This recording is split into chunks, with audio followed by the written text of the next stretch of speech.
Al primer semestre d'enguany no s'ha arribat ni al miler de noves construccions, la xifra més baixa dels darrers 5 anys, i són majoria, una vegada més de la meitat, els unifamiliars. Pensemos que lo normal en estos casos es que por cada unifamiliar tuviéramos 3 o 4 plurifamiliares. És el que succeïa, per exemple, l'any 2008, just abans de l'esclat de la bombolla immobiliària.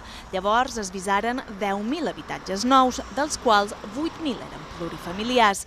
Res a veure amb la situació actual. Estamos visando 2.000 viviendas, de las cuales 1.000 son unifamiliares y las otras 1.000 son plurifamiliares.